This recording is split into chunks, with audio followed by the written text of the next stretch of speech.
উফ, আবার শুরু হয়ে গেলে তোমরা। ক্ষমা করবেন মহারাজ, কিন্তু আমি তো কিছু শুরু করিনি।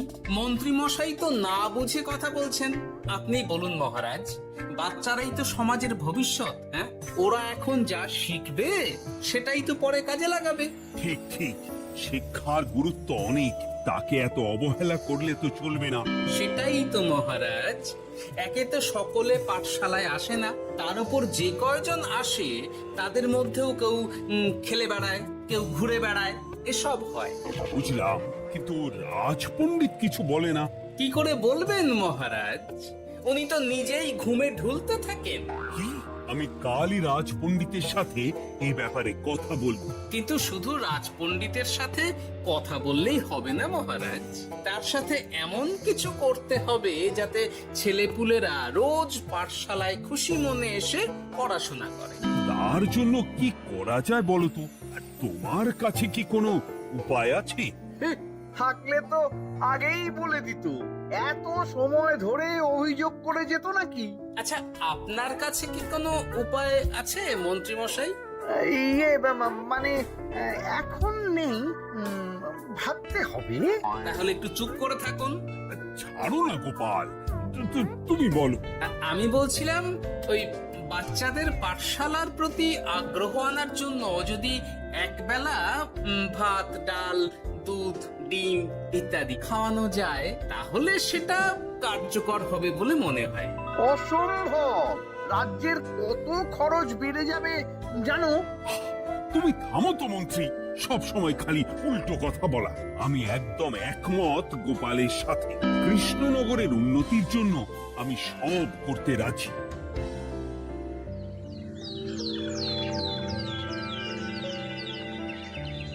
তোমার কিছু বলার আছে পণ্ডিত, পাঠশালার এই অব্যবস্থার ব্যাপারে? আজ্ঞে মহারাজ, অনেক ভোরে উঠি তো, তাই একটু চোখ লেগে যায় আর কি।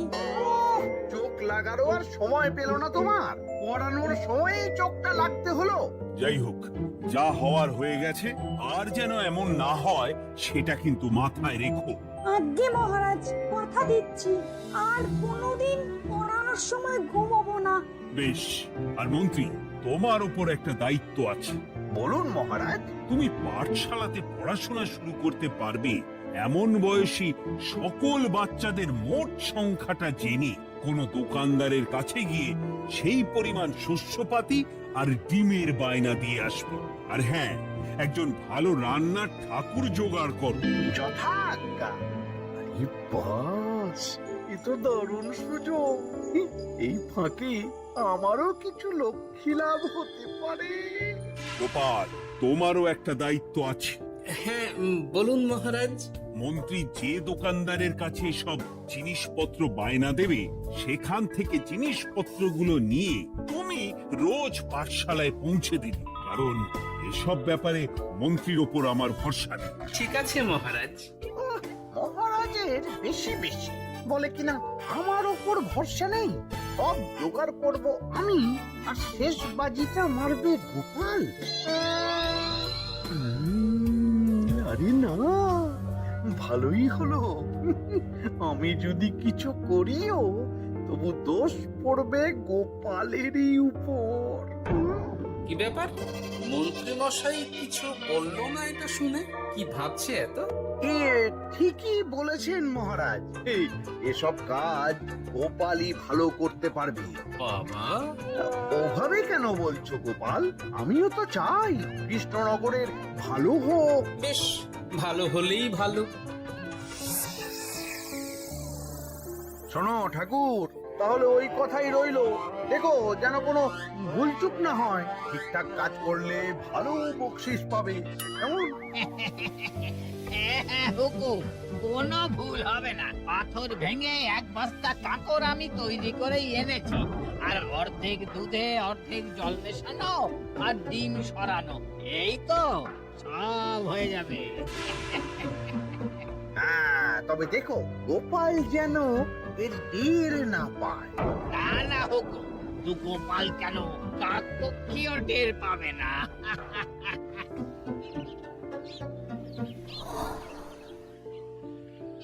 যাক বাবা, এবার শুধু জিনিসের দামটা মহারাজকে বাড়িয়ে বললেই কাজ হাসির। এদিকে অতিরিক্ত মূল্যটাও আমার হবে, আর বাকি জিনিসগুলো বিক্রি করার পর সেই দামও আমারই হবে।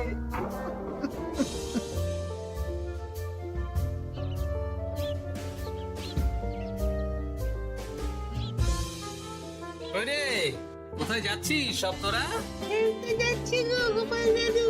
কাল থেকে অবশ্যই সব পাঠশালায় যাস, কিন্তু বন্ধুদেরও বলিস যেতে। ভাত, ডিম, দুধ আরো কত কি ভালো ভালো সব খাবার দেওয়া হবে রে। তাই ইমো দেবে? হ্যাঁ রে, মহারাজ এই নতুন নিয়ম করেছেন। আমি নিজে গিয়ে জিনিসপত্র দিয়ে আসবো। কে মজা, আমি তো তাহলে রাত যাব পাঠশালা। হ্যাঁ আমিও যাবো। বেশ দারুণ ব্যাপার হলো তো, এবার তো রোজ পাঠশালা যেতেই হবে। আচ্ছা বেশ, এবার চলি তাহলে।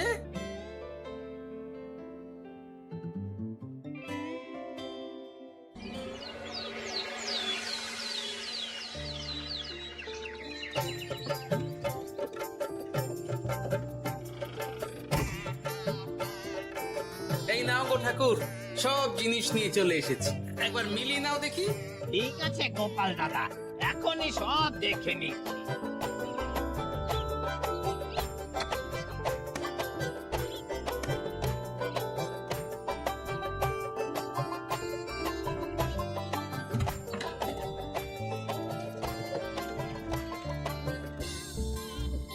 যাক বাবা, গোপাল দাদা গেছে।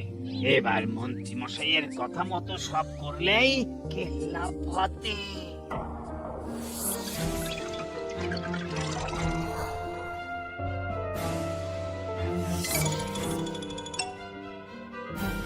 কই গো ঠাকুর? এই তো হুকুম, আপনার কথা মতো সব কাজ হয়ে গেছে। ওই দেখুন, ওখানে জিনিসগুলো রাখা আছে, আপনি নিয়ে যেতে পারেন। বাবা বাবা, খুব ভালো খুব ভালো।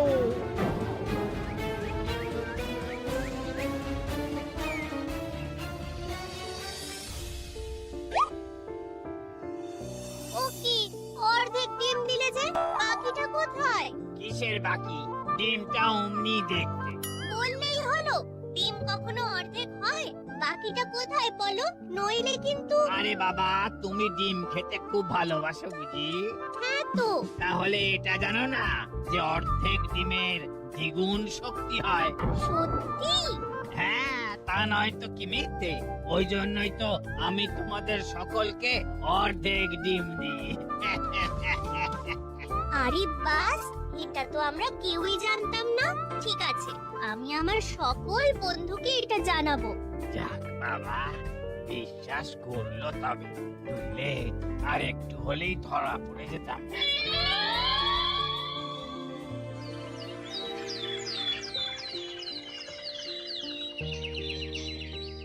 আরে রান্নার ঠাকুর কারোর সাথে কথা বলছে মনে হচ্ছে। পেছন থেকে দেখি তো মন্ত্রী মশাই বলে মনে হচ্ছে। একটু কাছে গিয়ে দেখি তো কি ব্যাপার।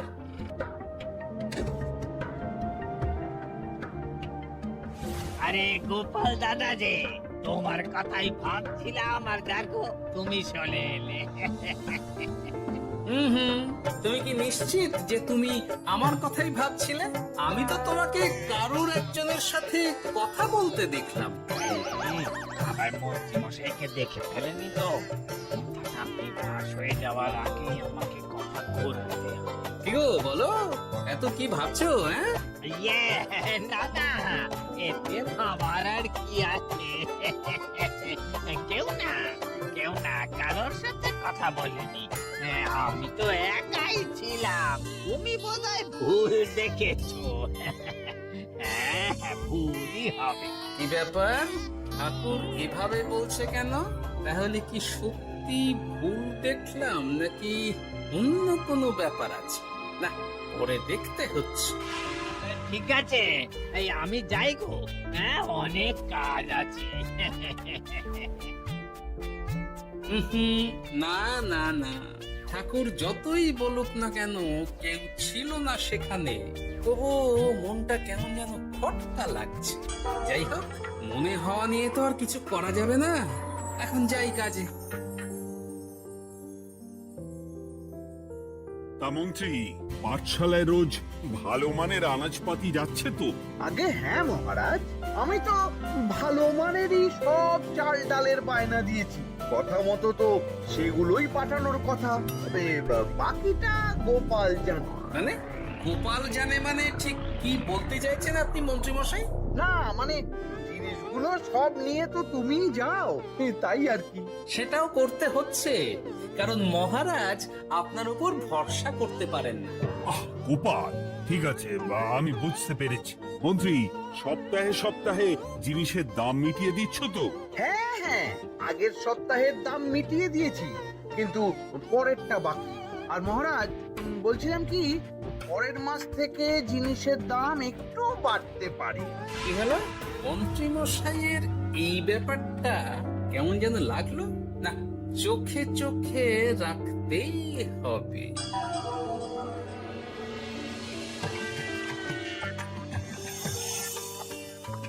কিরে বুটি, তুই আজকে ডিম খেয়ে বাকি অতটা রেখে দিলি কেন? রান্নাটা ভালো হয়নি বুঝি? না গো দিদা, খুব ভালো হয়েছে। আমি তো আসলে এখন এমনই খাচ্ছি। শিখিরি, কেন রে পুটি, তোর তো ডিম খুব প্রিয় ছিল রে। এখনো ভালো লাগে। তাহলে পুরো ডিম খাচ্ছিস না কেন?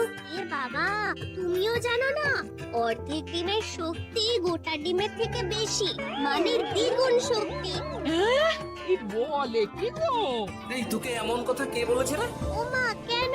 পাঠশালার রান্নার ঠাকুর আমাদের তো রোজ অর্ধেক ডিমই দেয়, ওই জন্য আমি একদিন জিজ্ঞেস করেছিলাম, তখন বলল অর্ধেক ডিমের দ্বিগুণ শক্তি হয়। বলিস কি রে, এতদিন ধরে এসব চলছে? না, মহারাজকে জানাতে হবে।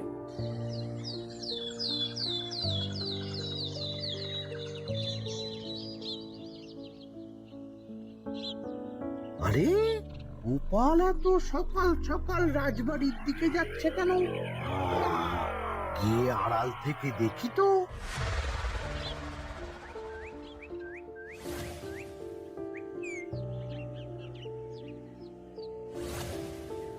বলো গোপাল, কি হয়েছে? হঠাৎ কেন এভাবে একা দেখা করার কথা বললি? আসলে মহারাজ, আমি চাই না এই ব্যাপারটা মন্ত্রী মশাই জানে, তাই একান্তে আপনার সাথে কথা বলতে চাই। কেন, কি হয়েছে সব খুলে বলো। তাহলে শুনুন মহারাজ।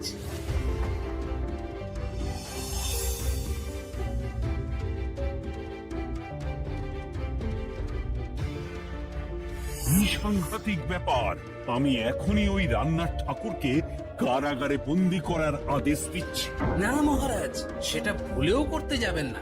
আমার এই পুরো ব্যাপারটাতে এই সন্দেহ আছে। পুরো পরিকল্পনার পেছনে মনে হচ্ছে অন্য কেউ আছে মহারাজ। তুমি ঠিক কার কথা বলতে চাইছো? প্রমাণ ছাড়া তো আমি কারো নাম বলতে পারবো না মহারাজ। এই রে, গোপাল বোধহয় সবটা বুঝতে পেরেছে। এবার কি করে নিজেকে বাঁচাই? কি করি কি করি কি করি? পেয়েছি। শোনো ঠাকুর, এখন কিন্তু মহারাজ সবটা জেনে গেছে, তাই দেখো যাই হয়ে যাক না কেন আমার নামটা যেন না আসে, নইলে কিন্তু তোমাকেই রাজ্য ছাড়া হতে হবে। না না হুকুম, দয়া করে এ কাজ করবেন না। আমি মরে গেলেও আপনার নাম নেব না। মাথায় থাকে যেন। বলো বলো, তুমি কেন এমন করেছো?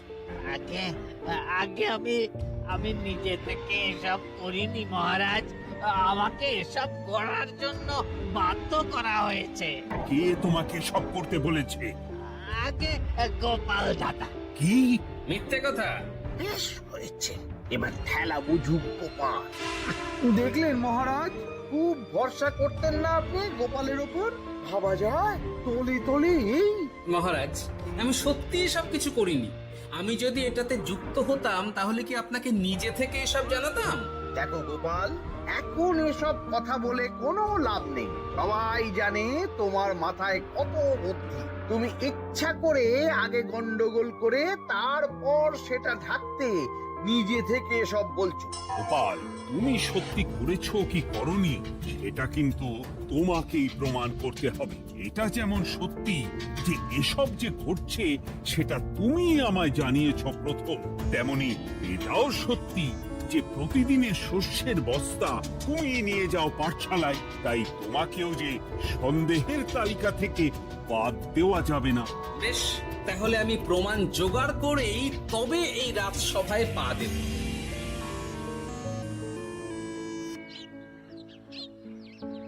আজকের পরে আমি আরো নিশ্চিত যে এসবের পিছনে মন্ত্রীমশাই যুক্ত আছে। এবার শুধু ওনাকে হাতে নাতে ধরার ব্যবস্থা করতে হবে। ও কি দাদু, তুমি এই সময় বাড়ি ফিরছো? হ্যাঁ রে, তোর দাদুকে আর চোরের অপবাদ দিয়েছে, তাই প্রমাণ জোগাড় না করে আমি রাজসভায় যাব না। কি বললি? তোমাকে কে চোরের অপবাদ দিয়েছে? কে আবার? ওই মন্ত্রী। কিন্তু আমার সন্দেহ হচ্ছে যে আসল চোর ওই মন্ত্রী। তাহলে আর চিন্তা কি, আমরা আছি তো। মন্ত্রীর উপর নজর রেখে তোমাকে সব খবর দিয়ে যাব। হ্যাঁ দাদু, আমারও অনেক রাগ হয়েছে। এতদিন মিথ্যে বলে আমাদের অর্ধেক ডিম খাইয়েছে। আমি এটা কিছুতেই মানতে পারছি না। এবার সত্যিটা সবার সামনে আসবেই।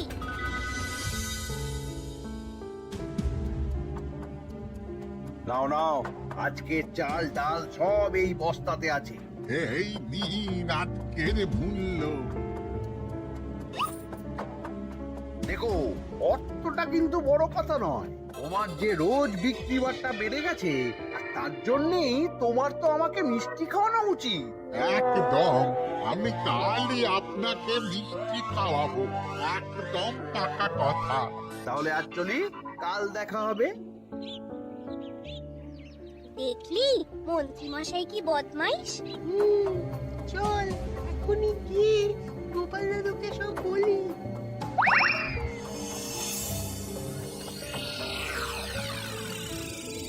তাহলে এটাই হলো আসল ব্যাপার। খাওয়াচ্ছি ওকে মিষ্টি। হ্যাঁ গোপাল দাদু, একেবারে আচ্ছা করে দাওয়াই দিও। আচ্ছা শোন, আমার মাথায় একটা বুদ্ধি এসেছে বুঝলি। কাল তোরা ওই পাশের গ্রামের দোকানদারকে কিছু একটা করে আটকে রাখবি, আর আমি সেই সুযোগে মন্ত্রীর সাথে দেখা করব। আচ্ছা, তুমি কোনো চিন্তা করো না। ঠিক আছে, তোরা এখন যা, আমিও একবার মহারাজের সাথে দেখা করে আসি।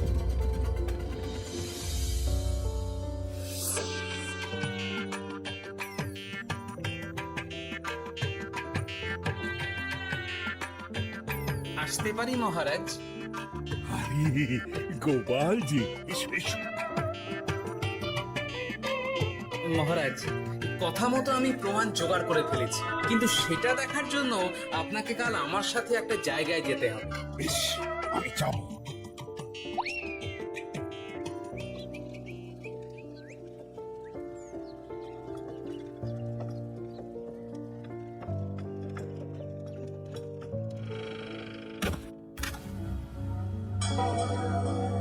এই কি, তুমি কে? আগে আমি মালিকের খুব বিশ্বস্ত কর্মচারী। আজ সকালে মালিক একটা অন্য কাজে ব্যস্ত হয়ে পড়েছে, তাই আমাকে পাঠালো। কিন্তু কথা মতো আপনার জন্য মিষ্টি পাঠিয়েছে। এই তাই নাকি?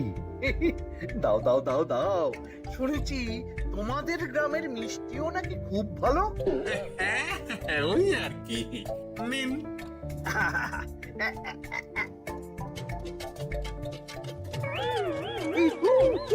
ওরে বাবারে, ওরে বাবারে, মরে গেলাম রে, বাঁচাও। কেমন লাগছে মন্ত্রী মশাই?